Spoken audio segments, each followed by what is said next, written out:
عمومی طور پہ ہر تیسرے چوتھے گھر میں یہ مسئلہ ہوتا ہے کہ میاں بیوی کی ذہنی ہم آہنگی نہیں ہوتی۔ اس آیت کریمہ کی روح سے اگر انسان گھر میں ادب اپنا لے اور عاشروہن بالمعروف کی عملی تفسیر بن جائے تو بے شمار جھگڑے اسی وقت ختم ہو جائے۔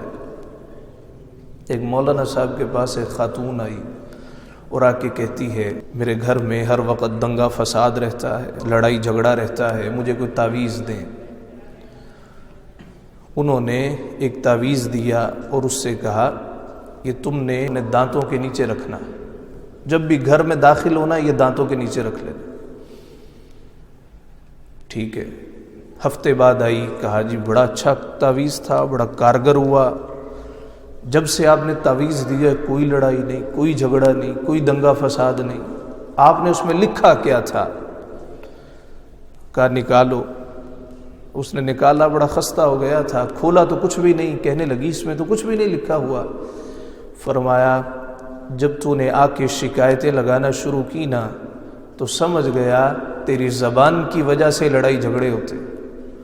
تجھے تعویذ دیا کہ دانتوں کے نیچے دبا لینا، نہ تو بولے گی نہ لڑائی ہوگی نہ جھگڑا ہوگا، تو اس میں کچھ بھی نہیں تھا، ایک ٹرک استعمال کیا گیا تھا جو کارگر ہوا۔ عاشروہن بالمعروف، ہم جہاں کام کرتے ہیں آپ اپنی طرف دیکھ لیجئے، جہاں ہم پڑھتے ہیں کام کرتے ہیں، ہمارے کولیگز بھی ہوتے ہیں، خواتین بھی ہوتی ہیں، اپنی عمر سے چھوٹی بھی کولیگ ہونا اس کو بھی آپ کہہ کے بلاتے ہیں۔ کیوں بھی ایسے ہے؟ کوئی کولیگ کام کر رہی ہو ساتھ میں، اس کو کیا کہتے ہیں؟ جی آپ نے ایسا کہا، جی آپ کو فلاں بلا رہے ہیں، آپ کو چیئرمین صاحب بلا رہے ہیں۔ لیکن گھر میں جو آپ کی زوجہ ہے اسے ہم وقت تو کر کے بلانا ہے، تو اس طرح کیتا، تو کھانا نہیں صحیح بنایا، تیرے کپڑے چنگے نہیں، تینوں بیٹھن دی تمیز نہیں، تینوں کھانا بنان دا پتہ نہیں۔ اب اس کو جب تو کر کے بلانا ہے تو اس کے دل میں عزت ختم ہو جاتی۔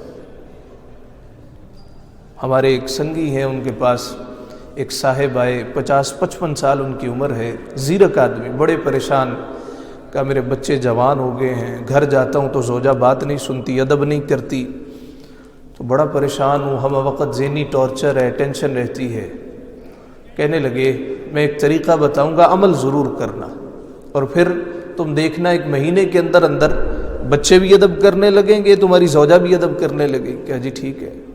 کہا آئندہ آپ نے اپنی بیوی کو تو کہہ کے نہیں بلانا، پٹھواری تھے۔ کہا جی میں پھر انہوں کی کہہ کے بلاواں؟ کہ تساں کہہ کے بلانا ہے، کہیں جانا ہو۔ اب ہے بڑا مشکل کام، کیوں حاجی صاحب؟ بڑا مشکل کام ہے، اس کو آپ کہنا، جس زندگی بھر جس کے ساتھ کبھی تمیز سے بات نہیں کی اس کو ادب سے پکارنا اور کہنا جی کہیں جانا ہو تساں دا کی خیال ہے، آ چیز لے جیے، تھوڑی سی اہمیت تو دو نا، بھی تو کہہ کے نہیں بلانا۔ کہنے لگا جی بہت مشکل کام ہے۔ کہا کہ پھر گھر بچانا ہے اور اپنے آپ کو سکون دینا ہے، کرنا تو پڑے گا۔ خیر مہینے بعد آیا، کہا جی اللہ نے بڑا ہی کرم کیا، جب پہلی دفعہ میں نے اس کو کہا نا کہ تساں دا کی خیال ہے، تو وہ کئی گھنٹے سوچتی رہی کہ اس نے مجھے کہا کیا ہے، اس نے آج مجھے کس انداز سے بلایا۔ بس پھر بچے بھی دیکھنے لگے کہ ہمارے والد صاحب ہماری والدہ کا ادب کرتے، تو بچے بھی ادب کرنے لگے، اس لیے کہ بچے عمومی طور پہ ماں کی سائڈ لیتے ہیں۔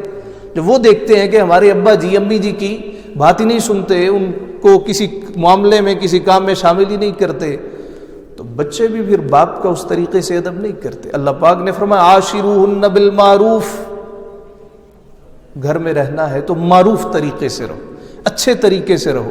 بھی یہاں آپ کی کولیگز ہیں، چھوٹی بھی ہیں، راستے میں جا رہے ہوں، آپ سے عمر میں 10-20 سال چھوٹی ہے، اس کو بھی آپ کہہ کے بلانا ہے، جو آپ کی زوجہ ہے، آپ کے ایمان کی حفاظت کرنے والی ہے، اس کو اتنا بھی ادب نہیں دے سکتے کہ اس کو بلایا ہی اچھے انداز سے جائے۔